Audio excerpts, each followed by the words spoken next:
Okay.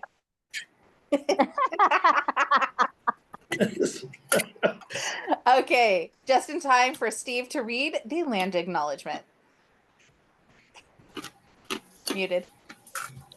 Steve. Unmute myself first, right? Mm-hmm. Try it again. We should take a moment to acknowledge the land on which we are gathered. For thousands of years, this land has been the home of the Putman people, including the Yoche Dehi Wintun Nation today. The Putman people have remained committed to the stewardship of this land over many centuries. It has been cherished and protected as elders have instructed the young through the generation. We are honored and grateful to be here today on their traditional lands. Thank you so much. Let's begin our meeting today with a few moments of reflection.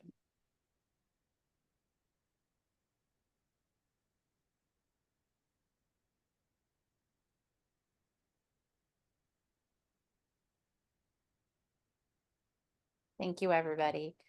So I am so excited tonight. Our guest tonight is an amazing person. So fantastic. I'm so excited. Our guest tonight is Debbie Toth. She has spent over 28 years working for the dignity and independence of elders, including over 21 years at Choice and Aging. In 2012, Debbie became the CEO of Choice and Aging, where she oversees 2 adult day health care programs in Pleasant Hill and Antioch, and has expanded other services into 3 additional counties. In recognition of Debbie's vast knowledge of aging issues and programs, Debbie was appointed to Governor Newsom's Master Plan for Aging Stakeholder Advisory Committee, which was tasked with creating a statewide blueprint for how we would prepare California for the coming demographic changes of a rapidly aging population and create policies that are equitable and promote independence. In 2023, Debbie was the recipient of Justice in Aging's Paul Matheson Distinguished Advocate Award for her contributions to bettering lives of elders. In 2019, Choice in Aging was named California Nonprofit of the Year by Assembly Member Tim Grayson. And in 2015, Debbie was named Assembly District 14's Woman of the Year by then Assemblywoman Susan Bonilla. Please welcome Debbie Toth. Thank you. Spotlight you. Hello. Ooh, scary. Oh, hush. The thing about Zoom, I don't think we were ever intended to just stare at our own faces like this, but that's what it does. So I am going to do my view on gallery view. I don't know if I messed up your spotlighting. Hopefully I did not. Okay, fantastic. I like to look at everybody in the room who's here. So thank you so much for the introduction, and I'm really happy to be here in my own community. I am a Solano County resident and have been for over 20 years. My husband and I have raised our 3 children climbing the trails at Rockville and enjoying the beauty that Solano County has to offer. So I'm going to talk a little bit about what is the master plan for aging and how it has led to some advocacy priorities and some movement of joining forces between aging and disability to get greater outcomes for everyone to be able to age in their setting of choice with the support that they need to do so. So the master plan for aging, I want to share with this group because you're advocates, right? Really came out of 2 things. One was doing a study in California. There were some foundations that pooled their funding and did a massive study in the state of California to find out voter preferences around planning for aging. And since, older adults are a large voting bloc in California and the rest of the United States, there was some pressure that came to bear on. There were 2 candidates running for governor at the time, one Republican and one Democrat. And so we showed up at every single town hall, presented the data from the study saying that older adults care about a master plan for aging. And will you, if elected, do an executive order calling for a master plan for aging? And they both said that they would. And we had them on multiple videos saying that. So guess what? When Newsom got elected, we were like, hello, remember? Remember when?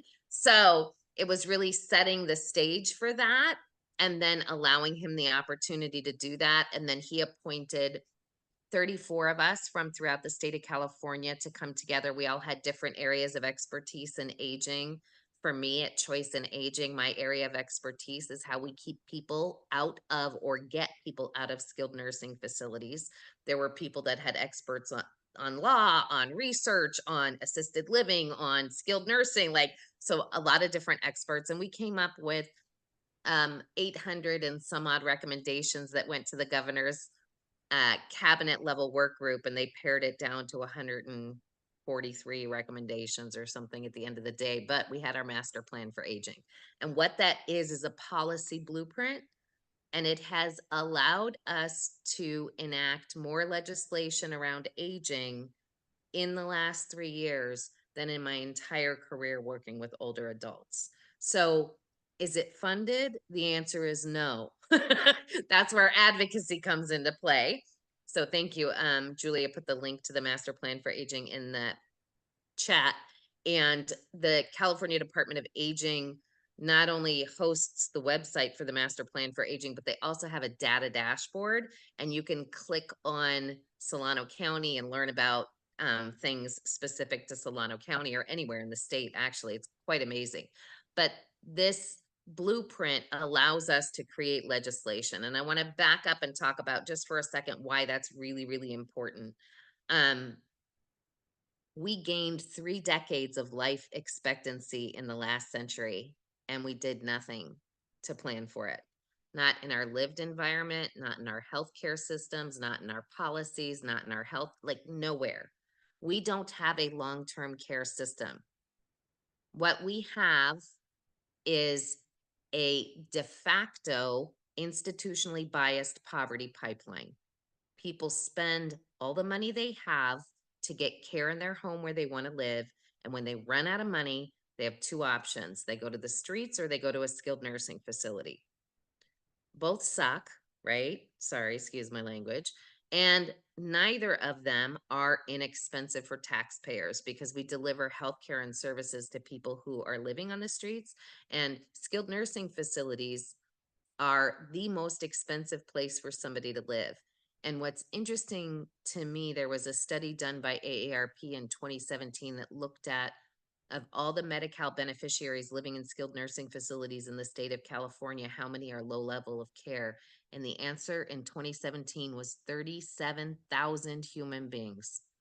37,000 people were living in skilled nursing facilities who didn't need to be there. So we have this broken system. We call it a system. It's not a system. It's a as I said, institutionally biased poverty pipeline. And we have a crisis. The largest percentage of people becoming homeless are older adults. They are also first-time homeless. They are also the first population ever to become the largest growing segment of the homeless population that is not either because of a mental illness or a substance use disorder. It's because of poverty. It's because they cannot afford to age where they wish to age. So what we found in the master plan for aging process was we could bring aging and disability together. And not everybody who's aging recognizes or acknowledges themselves as somebody with a disability. And not everybody with a disability identifies as being aging, but chances are if you live long enough, you age into disability. You may not want to call it that, but that's the fact. And you will need assistance with your activities of daily living and your instrumental activities of daily living. So things like transportation or things like walking, things like bathing, things like eating, things like getting to and from medical appointments, things like paying your bills, all of those things you will likely need support with if you live long enough. And so this beautiful synergy happened. And I will say at this entire time that I've been at Choice in Aging, I go to Sacramento every year and beg just to keep existing, just to provide adult day healthcare, just to provide complex case management. Just to give you a sense, we have a program called the Multi-Purpose Senior Services Program here in Solano County. And we have a nurse and a social worker team that go into people's homes who are 65 and older that are at a skilled nursing level of care. That is to say that Medi-Cal would pay to have them living in a skilled nursing facility today for $125,000 a year. and the state spends $6,000 a year on them with this nurse and social worker team to keep them out of the skilled nursing facility. And they're able to do that. Like, so we have all of these programs and systems that cost less money to keep people out, but we don't prioritize them. We prioritize institutional care, hospitals, long-term care facilities, skilled nursing facilities. That's where people go. So we found that in bringing aging and disability together, we had a stronger voice. And while we were going and advocating in all of these places and spaces, and we were learning, you can't just talk about the human. Like, we love older people and we want them to be able to age with dignity. That wasn't making the message. So we had to talk about the finances of it. So I can give you every financial argument for everything we do. So at the end of the day, when we combined forces, we were able to really start shifting the narrative in Sacramento. And we joined forces under an organization called the California Collaborative for Long-Term Services and Supports. So I'm getting to the advocacy piece because we just had our advocacy day. I had 7 meetings. I don't know how many meetings other people had in the collaborative, but we come together and we identify priority areas. We identify legislation that is related to the master plan for aging, and we find legislation that is related to what our 3 areas of priority are for each year. And then we advocate for those. So if you wanted to plug into an existing infrastructure that has that, I can't share my screen, but what I can do, unless you want to give me permission to do that, Julia, I can either share my screen or I can send to Julia the document that we use. So we create this document. I can share now. Mm-hmm. All right, here we go. Okay, so everybody should be able to see my screen, and blessedly it's in the PDF, so you guys are not seeing how many tabs I have open on my internet browser. But so this is our, you see, I've got the picture of everybody there that's blocking my slide bar. Okay, there we go. So this is the California Collaborative for Long-Term Services and Supports. This was the policy priority document that, and I will still send it to Julia and she can send it out to the group. But so we identify our 3 priorities for action are expanding access to long-term supports and services, addressing California's caregiver crisis, and prioritizing older and disabled adults in housing policy. Because guess what? I'm like good friends with our state treasurer, and I contacted her and I was like, so Fiona, since you're over the tax credit allocation committee, can you tell me how many of the low-income housing funding projects are for older adults? And the answer was no, they're not even tracking that at the state level. So we don't even think about older adults except when we have to report on them in certain numbers. So this document is brilliant because it actually has the first ever graphic I've ever seen that does a really good job of clarifying the long-term support services and systems. What are they? There are home-based, there are community-based, and there are facility-based. And it lists some of those examples. And then there's some great demonstration here about unprecedented need.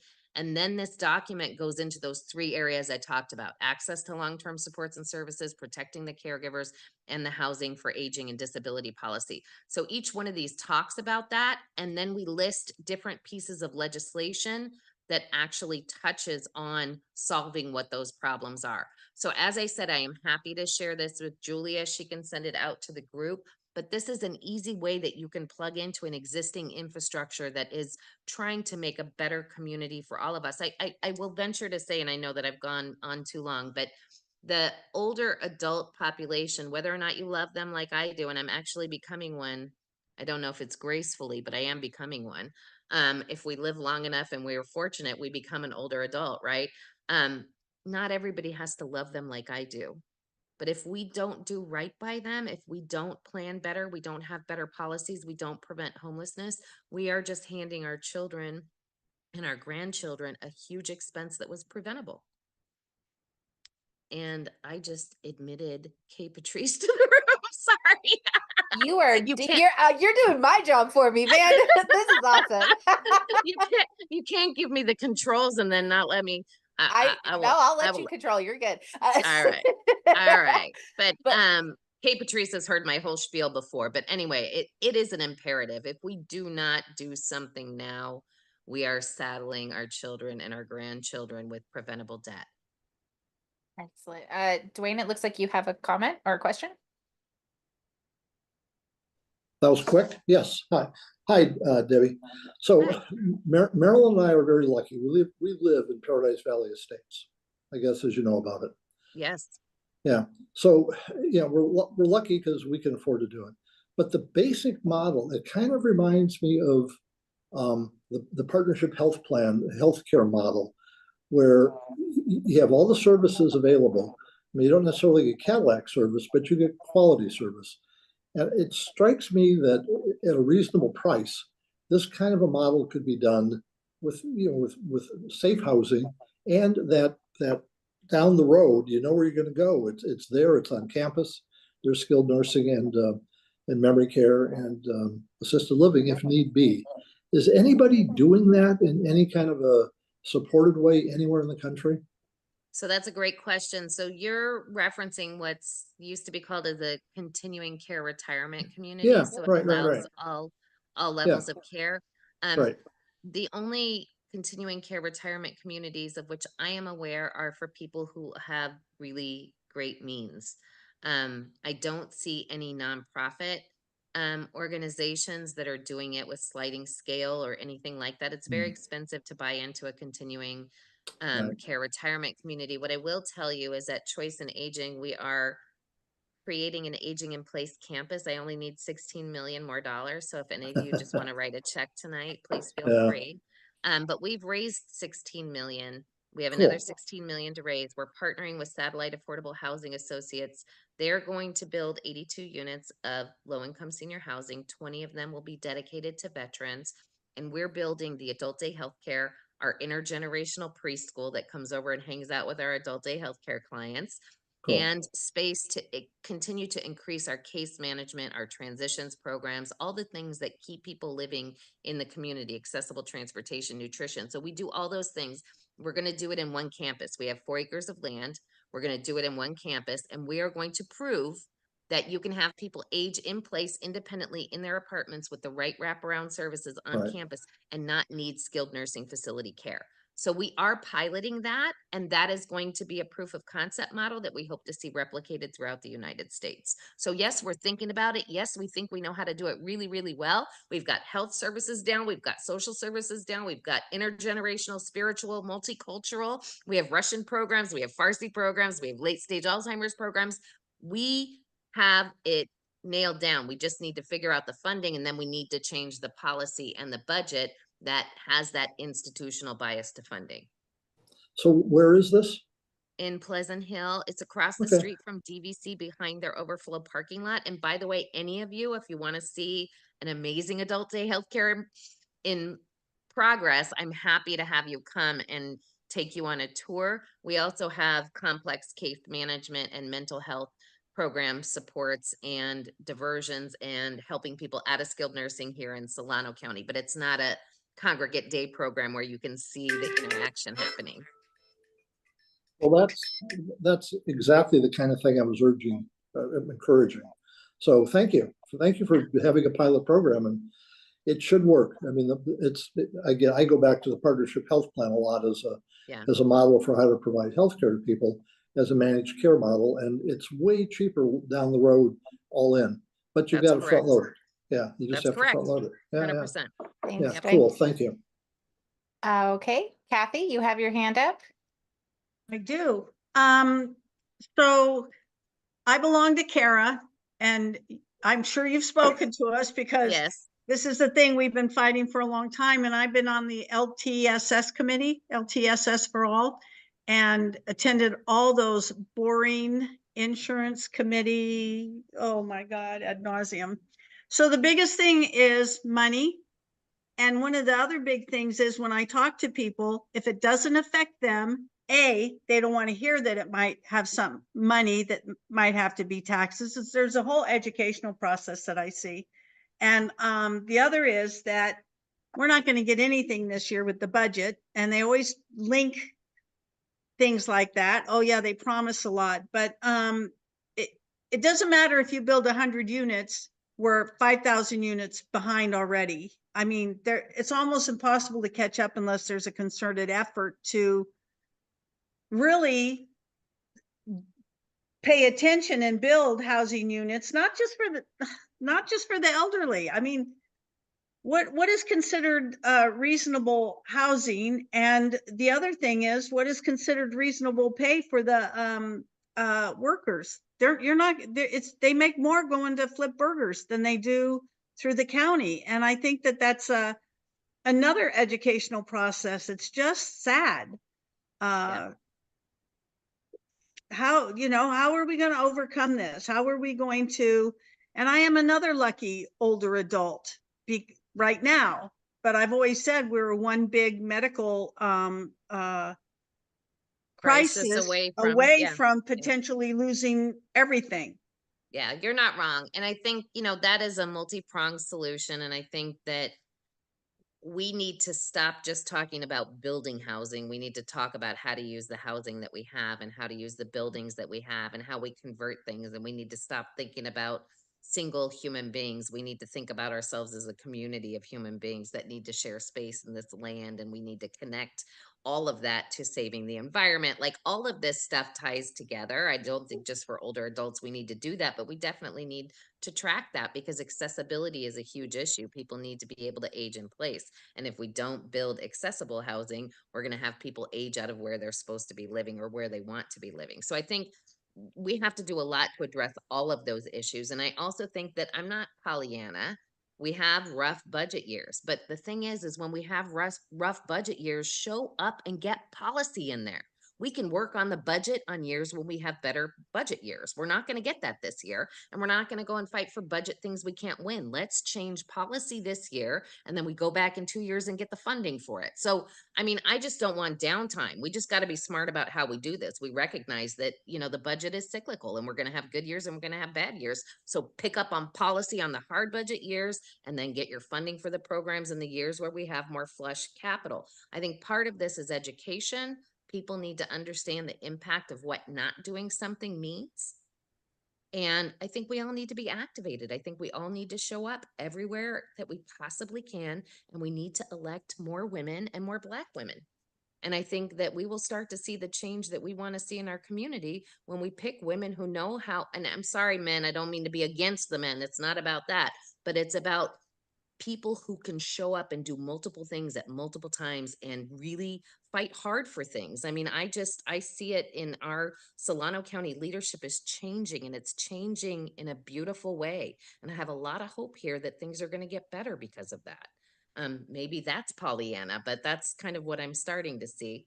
I think there are a lot of legislators out there. If we can align ourselves with them now, when the money's there, they'll be there for us. Correct. But we have to make those alliances now. Yeah, develop your relationships, right? I mean, Kay Patrice will tell you, we've had fundraisers in my backyard for Kay Patrice. We've had them for Assembly Member Lori Wilson. We've had them for our incoming supervisor, Cassandra James.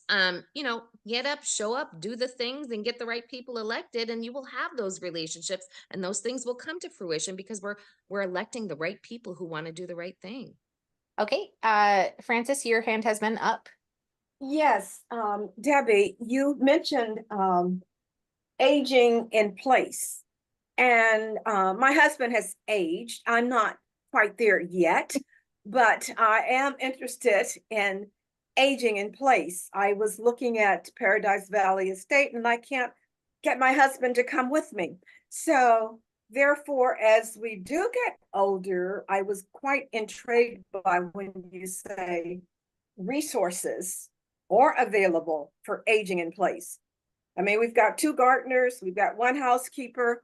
What is out there, and all those resources linked to income?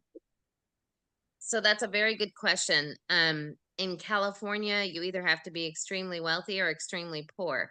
That missing middle gets the brunt of lack of services. So if you have a ton of money, you can pay to afford whatever it is you need. If you're on Medi-Cal, you're really low income, you can get most of the services and supports you need through either your Medi-Cal managed care plan or through county plans.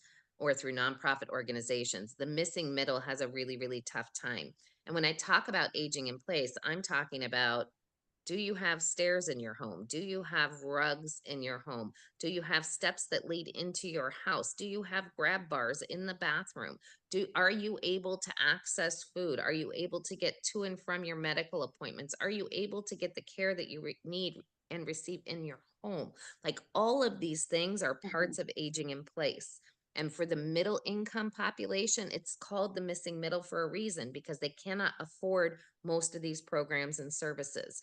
So the other big piece of the puzzle is that most people, because these are all optional benefits, do not know if they exist or where they exist, because they are different from county to county to county. So I will say that the Medi-Cal managed care new program called CalAIM is endeavoring to address all of those issues as a whole human being. But again, that's for the Medi-Cal population. So we aren't doing enough to have resources for the middle income or the missing middle population, but there are quite a few nonprofit organizations that provide those services: fall prevention, home assessment. We can at Choice and Aging come in and look at your home and make recommendations for you, and we can refer you to programs that you can avail yourself of, but there aren't many for the missing middle. Yeah. The one thing I would like to ask is, so as a mom of two medically diagnosed disabled kids, the thing that I have found to be the hardest to navigate is what exists. Yeah. What is even out there? And so Yeah. like, I think for this year, the thing that I personally will be concentrating on for my advocacy is getting that to be the policy that becomes easier, is actually don't ask me what I need, tell me what's available. Right, right. And I think this is the big problem, right? Is that we don't plan for aging. We don't think about aging. If you think about it, there are in-home daycares, there's preschool, there's preschool, there's pre-K, there's kindergarten, there's first grade. Each one of these are designed for the developmental stage of the human being. We know that when we turn 15 and a half, we're going to get our driver's permit. So the day we turn 16, we can get our driver's license so we can be liberated. We know we need to graduate high school so we can get a job, so we can get the heck out of our parents. Like, we know every single step of the way of everything we're going to do, and it's planned until you're 65. Then bye-bye. You don't exist anymore. There's no plan. And we don't do a good job of talking about what services are available. And I have to say, we do a particularly crappy job of it in Solano County. That's the only reason Choice and Aging is in Solano County, is because they were doing such a poor job of running older adult programs. And I felt like we were forced to move into this space. We are still not doing a good job. I am going to rabble rouse some folks. I've been working with Jenna Lee in Sassoon and with Tracy Stacy, who runs our PEAS outreach program and suicide prevention. And I want to start bringing seniors back to the table. I want to start doing education. I want to start doing outreach. I want to start doing senior fairs. In Contra Costa County, if you call 800-510-2020, you get information on the assistance on the phone answered by a social worker who can tell you what all the programs and services are and talk to you about what your needs are. We don't have that yet in Solano. And we can do better. We can do a heck of a lot better around aging issues in Solano County. Sorry. No, you're great. Kathy, you're going to be last question, so go for it. You are muted though.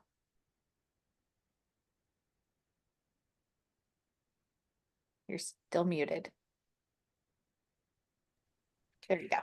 It's not so much a question as just when my parents got old, they lived in northern Michigan, and their county, which has a lot of people retire up there, passed a special sales tax to go specifically for senior services. And it was really a lifesaver. And they would provide things like an hour a day of home care. People who could shop, clean, make sure everything was okay, yard care, snow plows in the winter, housekeeping services on a sliding scale based not upon their property, but upon their current income. And it was literally, a lifesaver. So I don't know if those things, as Julie said, I don't know if that exists in Solano County. I love that. No, there's no snow plowing here, but what I can Yeah. tell you, what I can tell you is in Contra Costa, we did pass a half-cent sales tax for safety net services. And we are getting $2 million a year to go towards priorities identified in the master plan for aging that we study locally to figure out where the greatest need is. I can tell you that I worked on developing the master plan. I've developed the local master plan in Contra Costa, and the Solano County folks are doing it as county staff in a vacuum, and it's ridiculous. So we could do better. I know how to do it better. We have done it better. Some of those services are available through the Area Agency on Aging, but you have to know that that exists in order to know that you can tap them. And nobody knows because there's no outreach, there's no tabling, there's no events, there's no bringing people together and collaborating. We're not doing health fairs. We're not doing the things that we need to be doing to get the word out to the people in the county. And yes, Solano County does have an aging and disability resource connection, but what has anybody seen of it? There's I have a lot. You guys could come have coffee with me and I could talk about it all day long, and I don't want to hijack your whole meeting, but yeah, there's a lot that we can do. Well, I just want to personally say thank you so much for coming out tonight and giving us all this information. If you have places where you want us to show up, times you want us to call, please absolutely email us. We want to absolutely be involved and help as much as we can. It is definitely one of those things that, quite frankly, you may not think it affects you, but it always affects you. Okay. Like, if we're lucky, we all get to age, and so thank you so much for coming out tonight. Kathy, I see you have your hand up. It's Kara's doing they do these fabulous forms, and they're going to do 2 on long-term support services. 1, what we're asking for, the legislation, and 2, how you go through how you would hire somebody, what you ask for, what you need, what you should expect to pay. The forms are fabulous. If anybody's interested, I'll give the website where you can go and register, but very, very informative, that will add on to all the great information that Debbie just gave us. But the more you hear it, and the more different, well, I wonder if English is my first language, and the many different ways that you hear it will help you understand it so much better. That's all. That's what I want to say. Go ahead and throw that link into the chat, and we'll get that on our link email. So, and all of the links that are in the chat, we're going to send out to the whole group. So again, thank you, Debbie, so much for coming out tonight. It was an absolute pleasure to hear all of that information, and you've got me fired up, man. All right. Thank you so much for inviting me, and thanks for everybody's engagement. Thank you. Okay, so next we are going to do something that I lost my document. Okay, so you should have everybody should have received the minutes from last week or last month, whatever it was, and I'm going to briefly display them, and we will go ahead and do the poll approving that, hopefully. Okay, any comments? You're gonna have to speak up because I cannot see, but I will go ahead and stop the share, and we're gonna release the poll.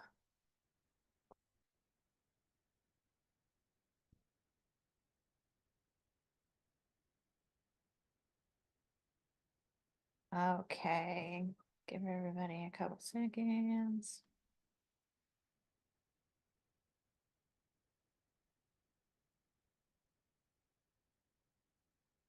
Okay, gonna go ahead and end the poll. So if you haven't voted, go ahead and do that. Ending poll now. And that has passed. And next, we are going to I didn't see any items from the floor. Anything that anybody would like to add to items from the floor? Okay, seeing nothing, I'm gonna go ahead and show that. And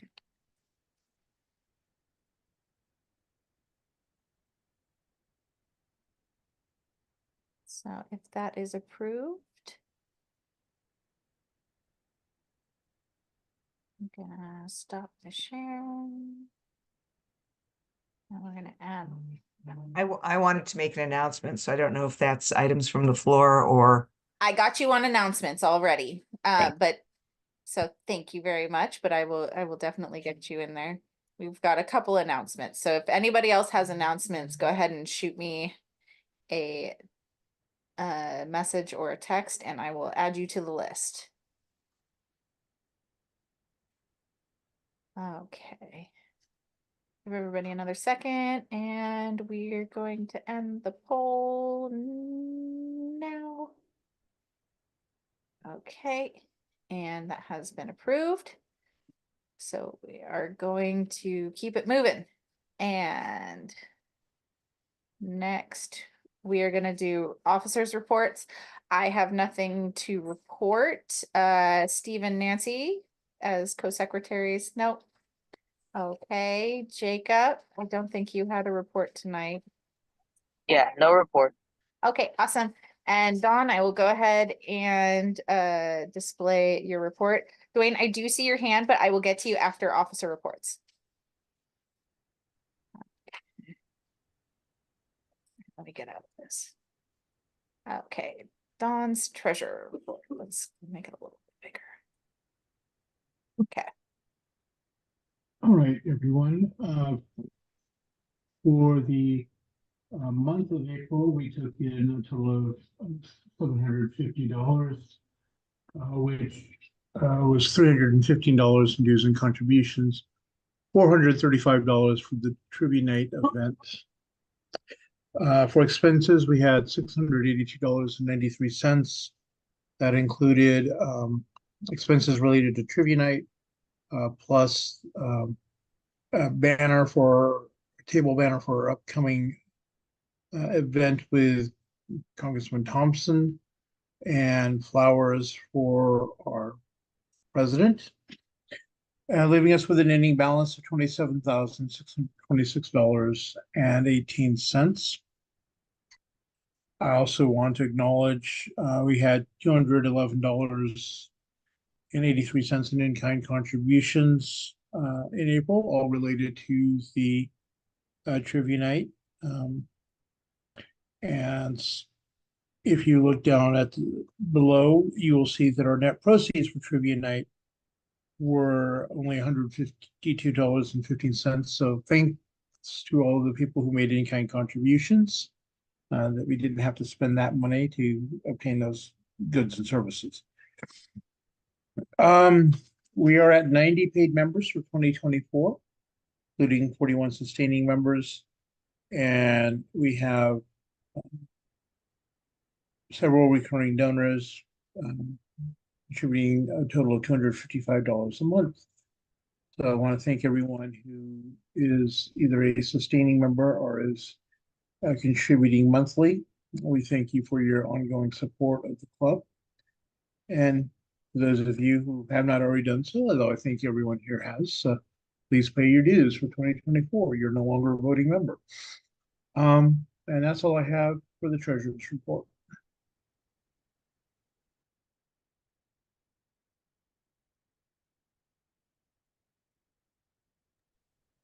Julia, you're muted. Thank you, Jacob. Dwayne, go ahead. You are also muted, sorry. Okay, sure. It's like an I announcement. just did it. Oh, Okay. I have the announcement regarding the Fairfield general plan. Well, this is different.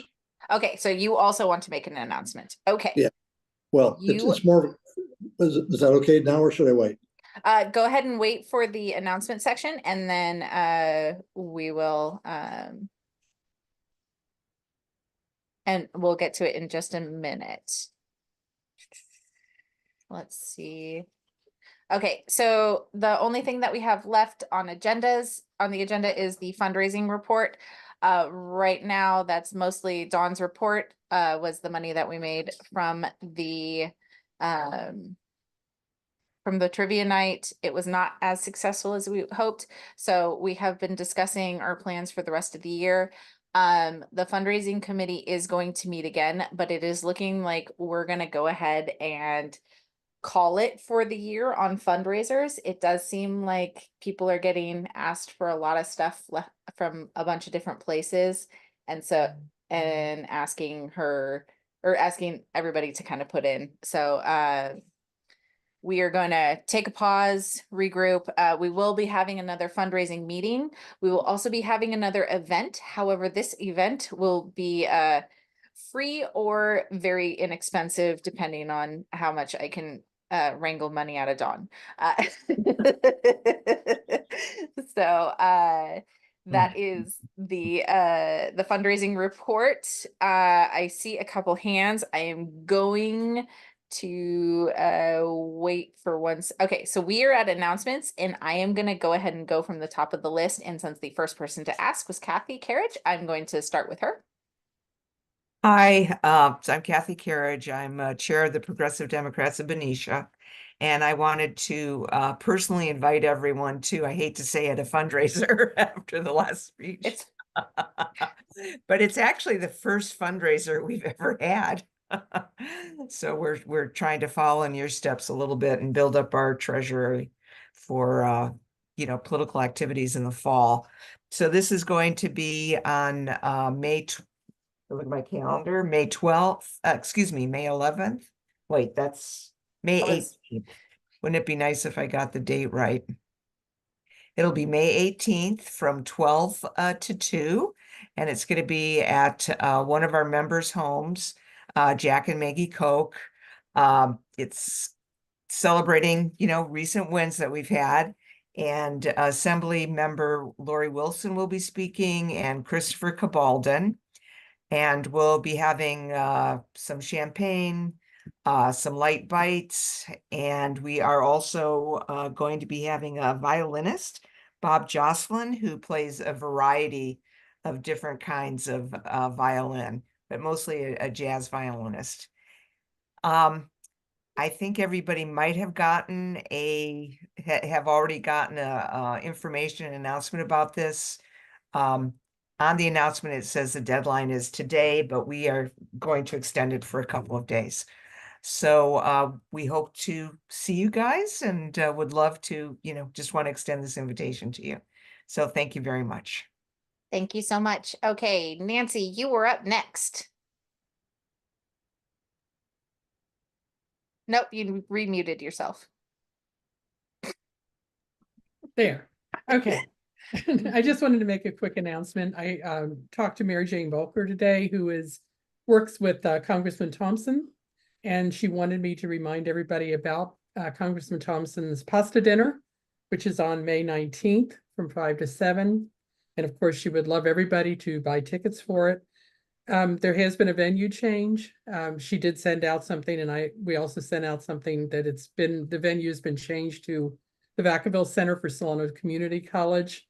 So please take note of that if you already bought your tickets. She also asked me to pass on that she still needs volunteers to help with things like serving wine or helping with cleanup. So if you're interested in doing that, or if you're able to do that, I would be happy if you just email me, and I'll pass your name and send your email on to her so she can contact you. And that's it. Thank you. Awesome. Kay Patrice Williams, you have an announcement. Go for it. I do. I'm sorry, keep on a theme of Councilwoman. fundraisers. Oh, thank you. Can you hear me okay? Yeah, you got it. Okay, awesome. Well, in the theme of fundraisers, my name is Kay Patrice Williams, Councilwoman, and I'm having a fundraiser on May 18th as well, Saturday, at Ballykeel Estates. It's an evening of inspiration. And just realize, just complete coincidence, that three of the honorees were here tonight. Debbie Toth, who you all have just met. So now you know why she's an honoree. She's an inspiration to many.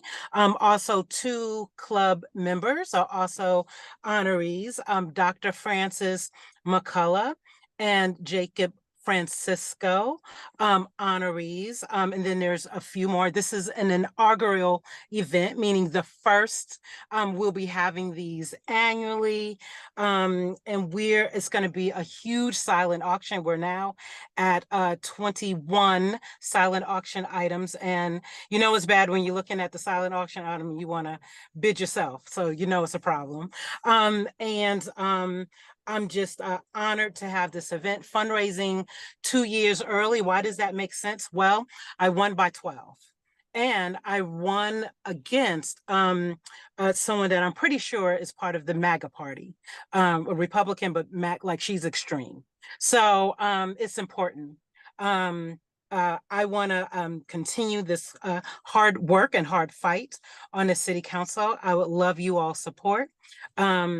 To come if you want to buy a ticket and donate it to a young person, feel free to do that. But just wanted to make that announcement, and I believe an email is going to be going out to all of you all. So with that, thank you. Thank you. Dwayne, you are up next. Less of an announcement, more of a comment. It was. So oh, I'm sorry. I didn't realize that. Go ahead. Oh, okay. This past weekend, several of us from working on Solano Together against the Flannery Project did tabling at the Dixon Mayfair, and you're going to find this very interesting. We were allowed to table with the Solano County Republican Central Committee, and well, I mean, we have a very diverse coalition from Farm Bureau to the Sierra Club to the Republican Central Committee. What I found fascinating was they were able to engage a lot of people just walking by. It was pretty impressive, the amount of engagement they had. And I didn't see any presence of the Dems there as an organization. And I thought it was a missed opportunity for Democrats. That's my comment. This was the Mayfair.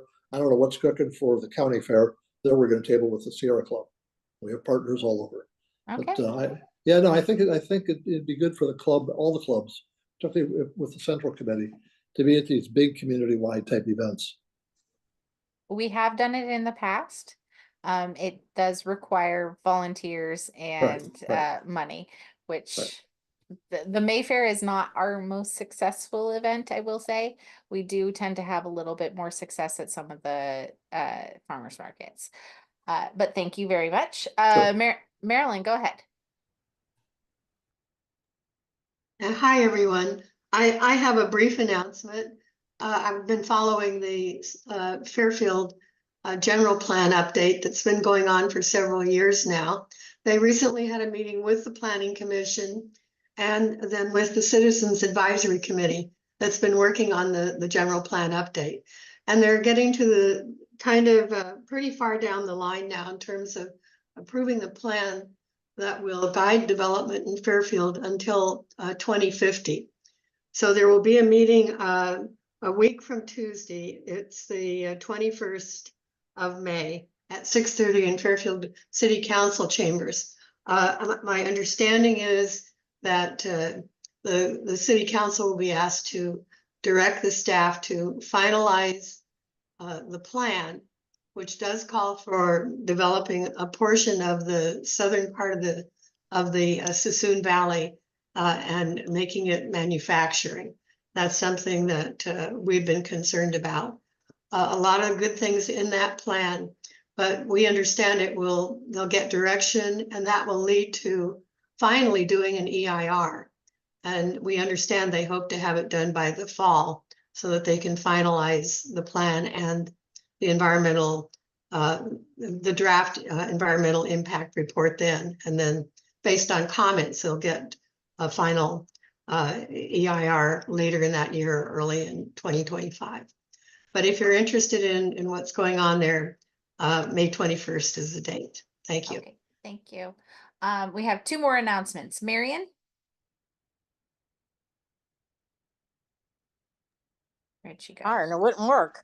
Oh, there you are. Yeah, just real quick, tomorrow night, for those of you in Vacaville, there's, on the city council meeting, there is an agenda item requesting Vacaville have a moratorium on future battery storage facilities to allow us to do some research and study and determine what might be in Vacaville's best interest, because there are 2 or 3 companies, some of whom have already purchased property in around the area that we defeated the last proposal, and they are wanting to build battery storage facilities.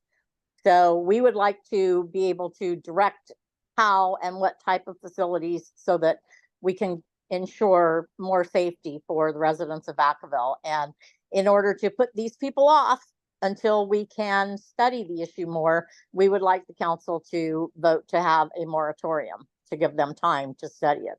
So there's that.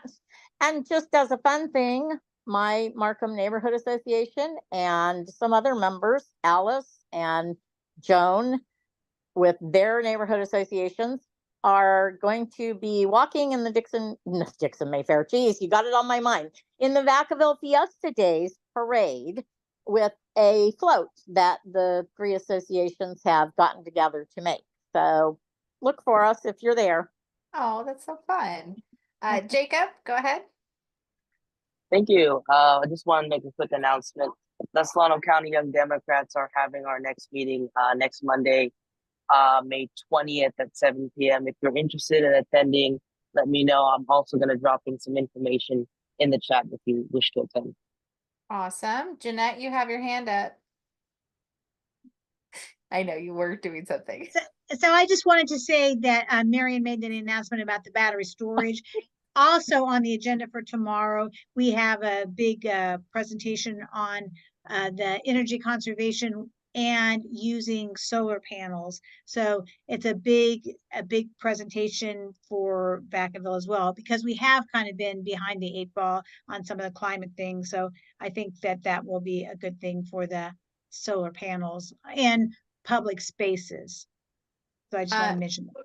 Awesome. So I did just want to say that everybody is throwing fundraisers, which is why it was a little tough to compete with everybody.